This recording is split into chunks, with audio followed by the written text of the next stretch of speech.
विश्वास जी को रानी जी की बातों ने थोड़ा अंदर तक तकलीफ पहुंचा तो दिया था, लेकिन विश्वास अपनी इमोशंस और अपनी फीलिंग्स को छुपाने में काफ़ी माहिर थे और वो भी रानी जी के साथ बाहर की तरफ निकल आते हैं। नेहा जो तुरंत ही जिया के रूम में बैठ जाती है और बस अपने हाथों को एक दूसरे में रब करते हुए भगवान से प्रार्थना करते हुए कहती है, जिया का पता ना चले भगवान, जो भी बुरा हो मेरे साथ हो जाए उसका पता ना चले। अगर बड़े पापा को पता चल गया कि जिया कहाँ है तो वो उसे ढूंढ निकालेंगे और फिर उसे सबके सामने जला दिया जाएगा। नहीं, जिया जिया को कुछ नहीं होना चाहिए।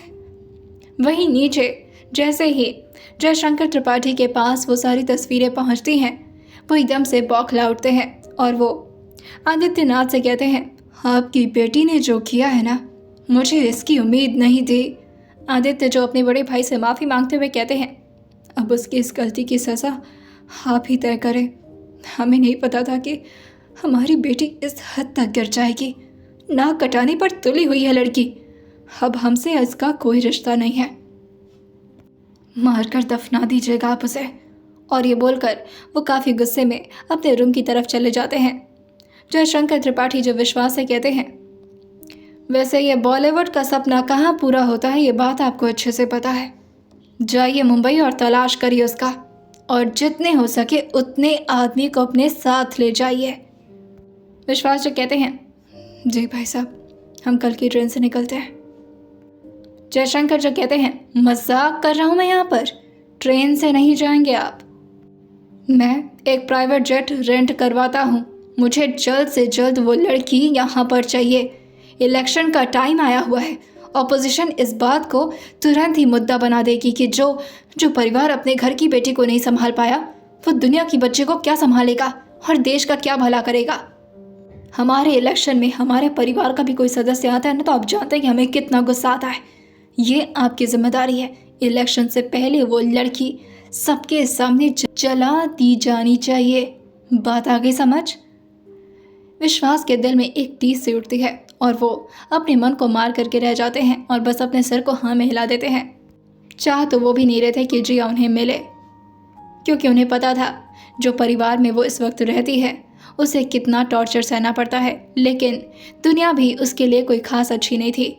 जयशंकर त्रिपाठी और उनके परिवार के बहुत सारे दुश्मन थे जो जयशंकर से ज़्यादा जिया को ढूंढने में लगे हुए थे।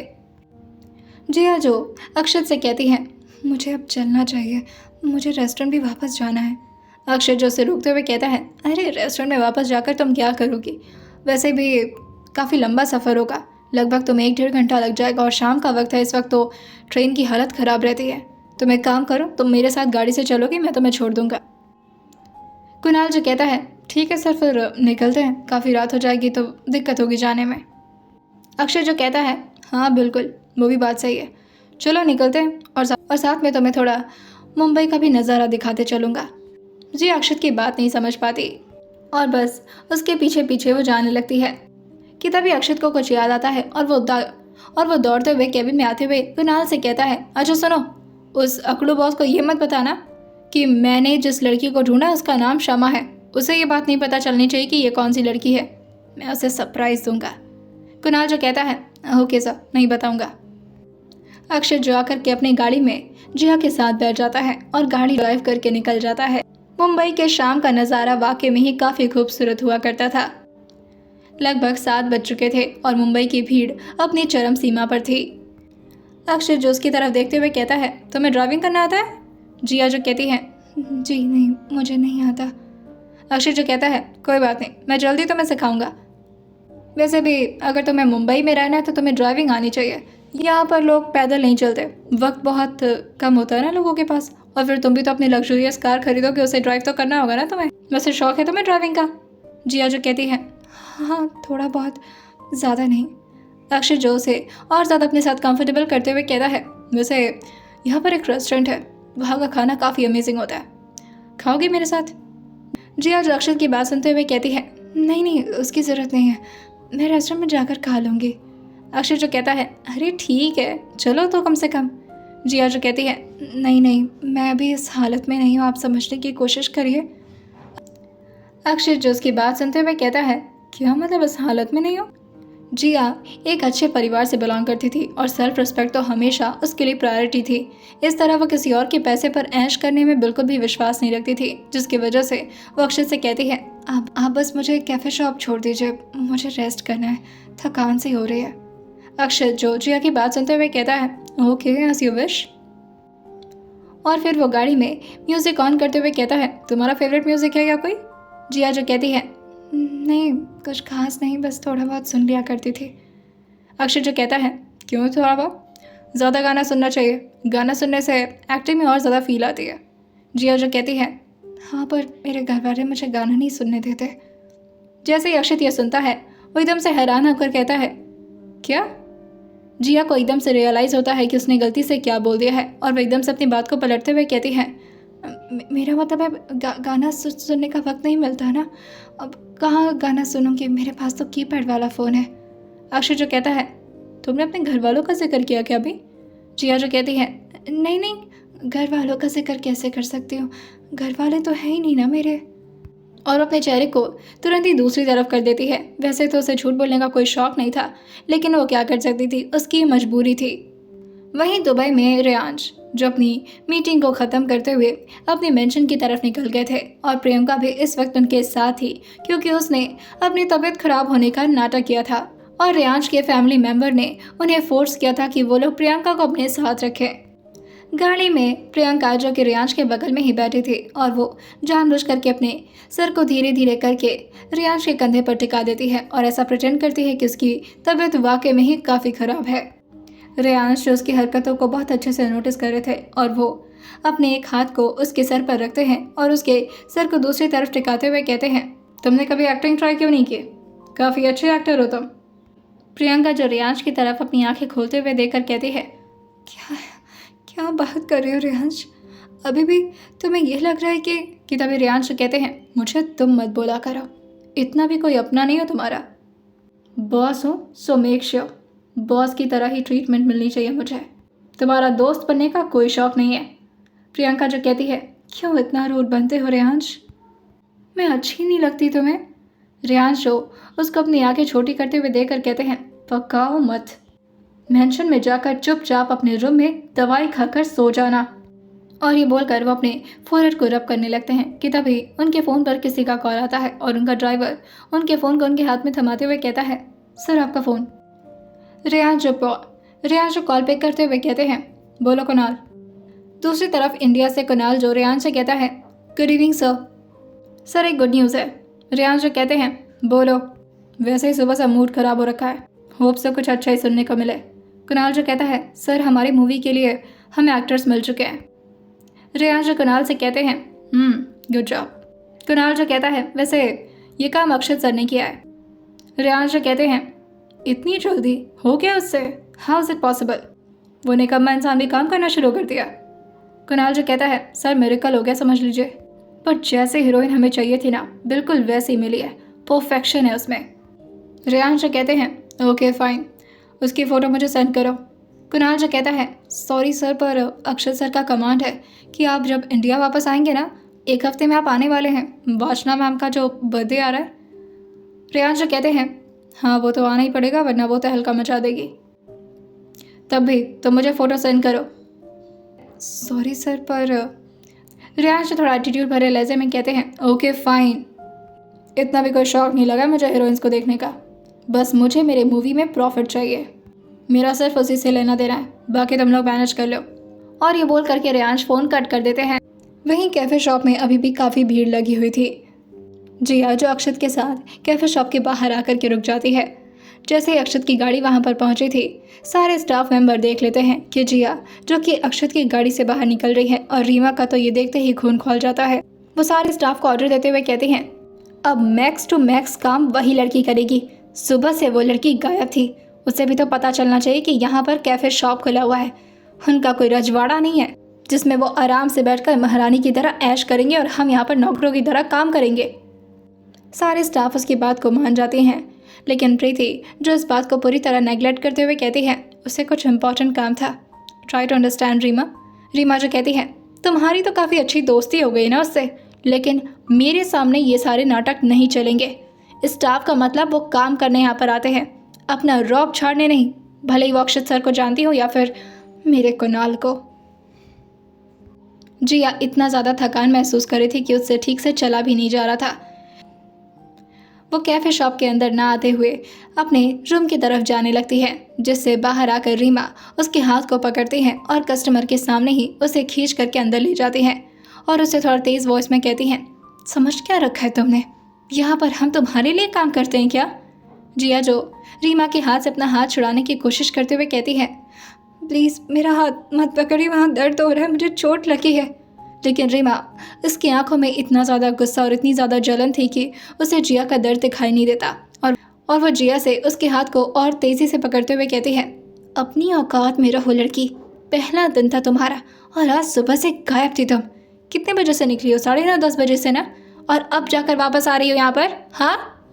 जिया की आवाज़ रीमा की आवाज़ के आगे एकदम से दब सी गई थी और उसकी कुछ भी हिम्मत नहीं हो रही थी बोलने की कि तभी अंदर से मैनेजर जो बाहर आते हुए कहते हैं, क्या चल रहा है सब कुछ? रीमा जो तुरंत ही जिया का हाथ छोड़ते हुए कहती है, मैं ऐसे काम समझा रही थी कि कौन सा काम बचा हुआ है और ये वो कर ले काम, बाकी बस यही कह रही थी सर। मैनेजर जो रीमा को देखते हुए कहता है, आई होप सो कि आप यही बोल रही हो। जिया, तुमने इतना लेट क्यों लगा दिया? जिया जो कहती है, सर वो काम ज़्यादा था, अब लेट भी हो गया और आते आते कि तभी रीमा जो कहती है, अक्षत सर के साथ घूम रही थी उनकी गाड़ी में सर, यहाँ पर हम लोग काम कर रहे हैं और ये फ्री का तनख्वाह खा रही हैं। वो मैनेजर जो कहते हैं, दैट्स वेरी बैड, अब बचा कुचा काम तुम ही करोगी। जिया जो कहती है, ओके सर। उसका सर इतना घूम रहा था कि उसके कदम रह रह कर के लड़खड़ा जा रहे थे और वो तुरंत ही अपने फुटवेयर को साइड में निकालती है और कपड़े चेंज करके फिर से काम में लग जाती है। थोड़ा देर कस्टमर वगैरह को सर्व करने के बाद जिया जो अंदर आकर के बैठ गई थी, वहीं काउंटर के बगल में आकर के प्रीति बस के साथ बैठते हुए कहती है, तुम्हारा काम हो तो गया ना? जिया जो मुस्कुराते हुए कहती है, थैंक यू सो मच, शायद तुमने इतना प्यार से और इतना गुड लक दे करके मुझे भेजा था ना कि मेरा काम सक्सेसफुल हो गया। प्रीति जो उसकी आवाज़ सुनते हुए कहती है, तुम काफ़ी धीरे बात कर रही हो, ऐसी बात करती हो या फिर तुम्हें कमज़ोरी महसूस हो रही है? जिया जो कहती है, नहीं नहीं, मेरी तो आवाज़ ही ऐसी है। तुम लोग सुबह से काम कर रहे थे ना, और मैं यहाँ पर आई एम सो सॉरी, मुझे अगर इम्पोर्टेंट काम नहीं होता तो मैं नहीं जाती। इस तरह से जिया की आवाज़ जो रह रह करके लड़खड़ा जा रही थी। प्रीति जो उससे कहती है, कुछ खाओगे तुम? कि तभी पीछे से रीमा आते हुए कहती है, क्यों, यहाँ पर वो मेहमान है जो यहाँ पर तुम उसके खाने पीने का ध्यान रख रही हो? वैसे भी डिनर का टाइम ख़त्म हो चुका है और अब खाना भी नहीं बचा है, तो अब स्टाफ खाना नहीं खा सकते। सारे डिशेस को तो वैसे भी धुल दिया गया है, अब दोबारा से बर्तन कौन धुलेगा? हम दोबारा से मेड को तो बुलाने नहीं जाएंगे ना। शांति बाई ने अपना काम कर दिया है, अब तुम्हारी बारी। सारे डिशेस को अच्छे से लगाना है, समझ में आ गई बात? जिया जो तुरंत ही खड़े होते हुए कहती है, जी मैं लगा देती हूँ। वहीं सारे स्टाफ अब धीरे धीरे करके जाने लगे थे क्योंकि अब रेस्टोरेंट के बंद होने का टाइम आ गया था। जिया जो अकेले प्रीति के साथ काम कर रही थी, प्रीति जो लगातार उसको एंटरटेन कर रही थी, वहीं इस तरह जिया को परेशान होता हुआ देखकर प्रीति भी उसकी मदद करते हुए कहती है, तुम परेशान मत हो, मैं हूँ तुम्हारे साथ। काम करते करते लगभग रात के 9 बज चुके थे और जिया की कमज़ोरी और ज़्यादा बढ़ती जा रही थी और वह एकदम से अपने सर को पकड़ती है और उसकी आंखों के सामने सब कुछ धीरे धीरे धुंधला धुंधला सा हो जाता है। अभी मैनेजर रोहित जो अपने कैबिन से बाहर निकल करके रेस्टोरेंट को बंद करने का ऑर्डर देने ही वाले थे कि तभी वो देखते हैं कि जिया एकदम से धड़ाम से उन्हीं के सामने फ्लोर पर गिर गई है। प्रीति जो जोर से चिल्लाते हुए कहती है, क्षमा। वहीं उसके साथ ही रोहित भी पास आते हुए उसके गाल को थपथपाते हुए कहता है, क्षमा उठो, क्या हो गया तुम्हें? अरे ये लड़की इतनी कमज़ोर क्यों है? प्रीति जो कहती है, सर इसने सुबह से कुछ भी नहीं खाया था, शायद इसी वजह से इसे कमज़ोरी हो गई होगी। रोहित जो तुरंत ही प्रीति को देखते हुए कहता है, इसके जाकर के रूम का दरवाज़ा खोलो, मैं इसे गोद में उठा कर ले आता हूँ। और वो जिया को अपनी गोद में उठाते हैं और ऊपर की तरफ आ जाते हैं। सारे स्टाफ जो कि अपने रूम से बाहर निकल गए थे। रीमा जो इस तरह जिया को रोहित की बाहों में देखते हुए कहती है, तो ये देखो, एक नए मर्द को पटा लिया इसने। खूबसूरती हो तो इंसान क्या कुछ नहीं कर सकता, नहीं? शायद इसलिए मैडम ने इतना परफेक्ट फिगर बनाया होगा। पतली सी, जवान सी, खूबसूरत सी, नाजुक सी लड़की जो हर लड़की को अपना दीवाना बना लेती है। रोहित जो प्रीति को ऑर्डर देते हुए कहते हैं, तुम इसे के साथ रहना और इसे होश आए तो मुझे इन्फॉर्म कर देना, ओके। प्रीति जो कहती है, ओके सर। और रोहित अपने घर के लिए निकल जाता है। वहीं दुबई में रेयांश जो अपने मेंशन में अब आराम करने लगे थे। वैसे उनका आराम भी उनके काम से ही होता था। लैपी के कीपैड पर अपनी उंगलियों को फेर रहे थे कि तभी उनके पैर पर उन्हें कुछ महसूस होता है और वो स्माइल करते हुए लैपी के स्क्रीन को हल्का सा टिल्ट करते हैं और पीछे की तरफ देखते हुए कहते हैं, लूसीफर। लूसीफर जो तुरंत ही उनके लैब पर आता है और उनके लैपी पर आकर के अपने पंजे को जोर जोर से मारने लगता है, जैसे उसे काफ़ी गुस्सा आ रहा हो कि इस वक्त भी रेयांश अपने काम पर ही फोकस कर रहे हैं। रेयांश जो उसके इशारे को समझते हैं और लैपी को साइड करके उसे अपनी गोद में चिपकाते हुए कहते हैं, आई नो कि तुम मुझसे गुस्सा हो, लेकिन क्या करूँ, मुझे काम करना होता है ना। अभी एक हफ्ते में मुझे वापस इंडिया के लिए निकलना है, नया काम मिल गया है, नया प्रोजेक्ट आ गया है, सब कुछ देखना होता है ना लूसीफर। लूसीफर जो उनके हाथ को धीरे से चाटता है और फिर अपने चेहरे को उनके ठीक चेहरे के सामने ले आकर के उनको ध्यान से देखने लगता है और अपनी आंखें 2 बार मटकाता है, जिससे रेयांश समझ जाते हैं कि उसे भूख लगी है। वैसे तो रेयांश के गैर मौजूदगी में उनके स्टाफ ही लूसीफर का ख्याल रखा करती थी, लेकिन लूसीफर सबके साथ थोड़ा वॉयलेंट हो जाता था, सिवाय रेयांश के। वो उसे अपने गोद में उठा करके नीचे की तरफ आते हैं और उसके लिए स्पेशल मीट कुकीज़ को निकालते हुए उसको एक प्लेट में देते हुए कहते हैं, अभी के लिए खाओ, तब तक मैं तुम्हारा मील तैयार करता हूँ। रेयांश उसके लिए अक्सर अपने हाथों से ही मील तैयार किया करते थे और उसे अपने बच्चे की तरह प्यार करते थे। प्रियंका जो बैग से रेयांश को किचन की तरफ जाता हुआ देखती है तो उसे लगता है कि ये अच्छा मौका है। रात के इस वक्त 10 बज रहे थे, लेकिन उसने रेयांश की गोद में लूसीफर को नहीं देखा था और वो किचन की तरफ काफ़ी स्टाइल में आगे बढ़ जाती है। उसने काफ़ी मॉडर्न और रिवीलिंग नाइटी पहन रखी थी और वो रेयांश के बैग पर आकर के टेक लगाते हुए धीरे से कहती है, I am feeling tired Reyansh, मेरा सर बहुत पेन हो रहा है। रेयांश जो उसकी अनोइंग वॉइस को सुनते हुए कहते हैं, प्रियंका स्टे अवे। और वो काउंटर से अपने हाथ में बाउल पकड़ते हैं और दूसरे हाथ में लूसीफर को। प्रियंका जो अभी भी अपने हाथों को रेयांश की तरफ आगे बढ़ाए जा रही थी और वो उनके चेस्ट पर अपने हाथ को रखते हुए उनके पीठ से सटते हुए कहती है, आई नो कि तुम्हारे अंदर भी एक सॉफ्ट कॉर्नर है जो किसी ना किसी दिन मेरे लिए ज़रूर खुल जाएगा। उसका दरवाज़ा और कितने दिन तक बंद रखोगे रेयांश? रेयांश का बहुत ज़्यादा रहा नहीं जाता और वो अचानक से ही उसके सामने की तरफ मुड़ जाते हैं। इस वक्त प्रियंका ने अपनी आंखें बंद की हुई थी, लेकिन तभी लूसीफर पूरी ताकत लगा करके ज़ोर ज़ोर से गुर्राना शुरू कर देता है, जिससे प्रियंका की आंखें एकदम से खुलती हैं और वो झटके से पीछे की तरफ चली जाती है और जाकर के दीवार से लड़ जाती है। लूसीफर जो अपने नुकीले और खतरनाक दांत को प्रियंका को दिखाते हुए उसे घूरा जा रहा था। ऐसा लग रहा था जैसे अगर रेयांश ने उसे छोड़ा तो वो प्रियंका को कच्चा चबा जाएगा। प्रियंका एकदम से अपनी जान बचा करके जल्दी से अपने रूम की तरफ भागती है और दरवाज़ा ज़ोर से बंद कर लेती है।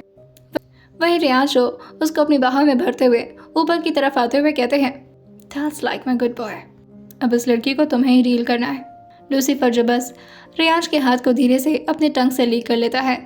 वहीं रेयांश उसके बाउल को नीचे रखते हैं और उसको भी नीचे बैठाते हुए कहते हैं, रेयांश उसके सिर को सहलाते हुए धीरे से कहते हैं, आप अपना मील ख़त्म करो, मैं शावर लेकर आता हूँ।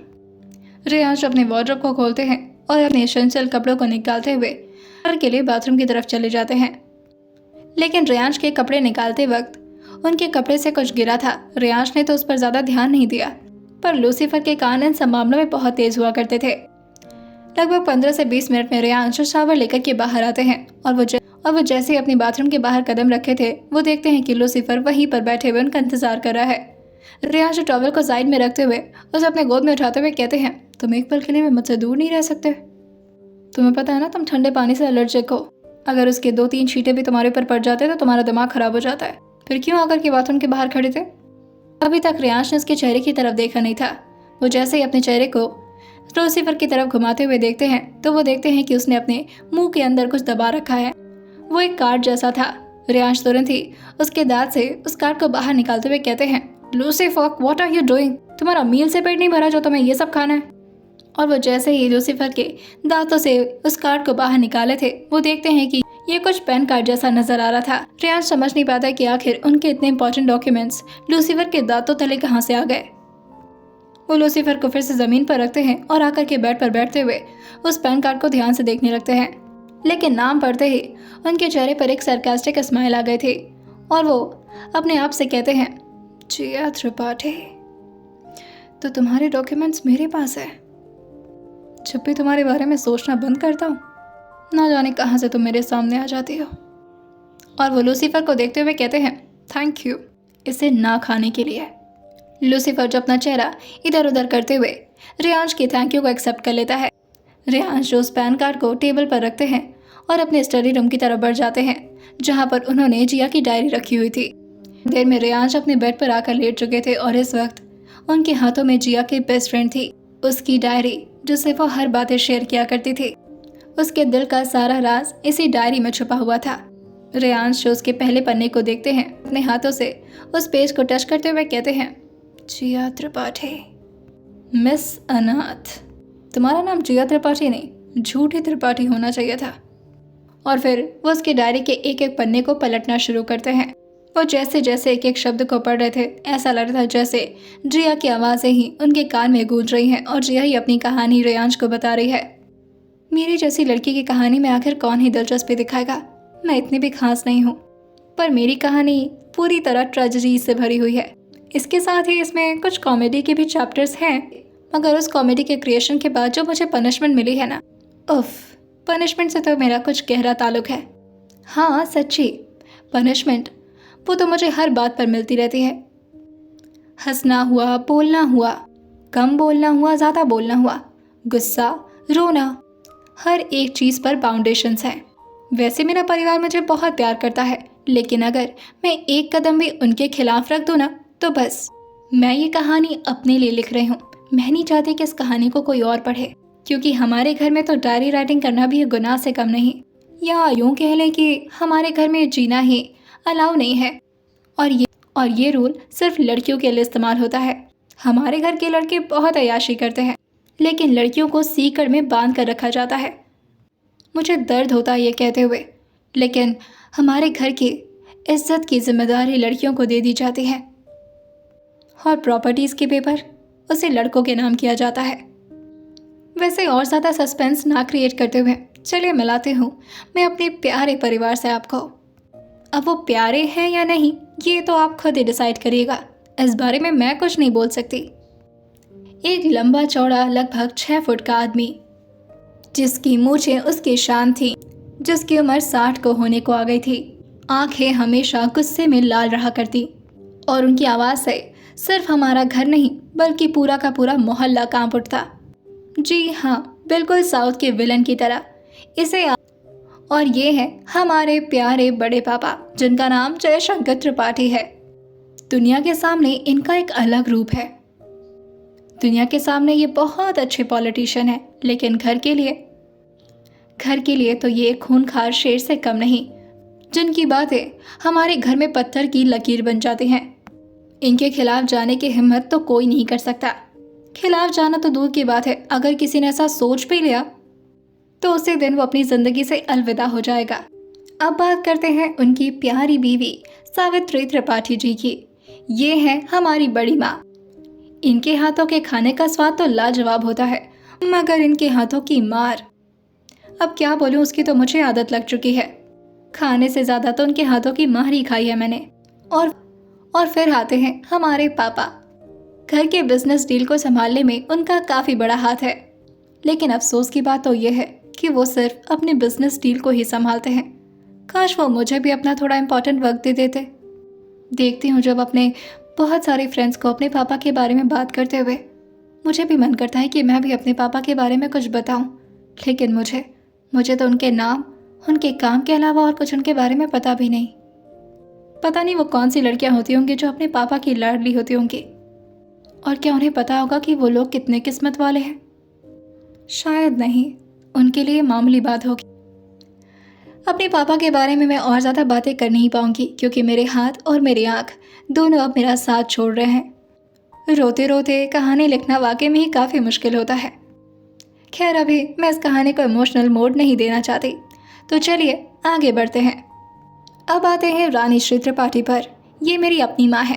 हाँ, मुझे बार बार ये खुद को याद दिलाना पड़ता है, क्योंकि कभी भी मुझे ऐसा एहसास नहीं होता, और शायद उनकी भी इसमें कोई गलती नहीं है। अब अपना बिजनेस रन करने के बाद घर के काम को देखना ज़्यादा ज़रूरी होता है। बेटियां तो पल ही लेंगी दूसरों के भरोसे। वैसे भी कहाँ ज़्यादा दिन इन्हें अपने घर पर रखना है, बोझ है। आज यहाँ पर है, कल किसी और के घर चली जाएंगी। शायद इसी तरह से हमारे घर की बेटियों को देखा जाता है, पर फिर भी मुझे इन सब से ज़्यादा कोई दिक्कत नहीं है। मैं इन सब की आदी हो चुकी हूँ। यही दिलासा देते हुए मैं अपनी कहानी को आगे बढ़ाती हूँ। तकलीफ तो बहुत होती है ये कहने में, लेकिन इसके अलावा दूसरा कोई चारा नहीं मेरे पास। अब आते हैं मेरे फेवरेट कैरेक्टर पर, और ये है हमारे घर की सबसे प्यारी और सबसे खूबसूरत सदस्य। सिर्फ चेहरे से नहीं बल्कि दिल से भी। मुझे इस घर में इन्हें देवी कहने का मन करता है, और मन करता है दिन भर इनके चरणों में पड़ी रहूं। और ये है मेरी प्यारी चाची। इन्हें मैं दोस्त कहूँ या चाची, इसमें थोड़ा कन्फ्यूजन है। इनका नाम श्वेता है।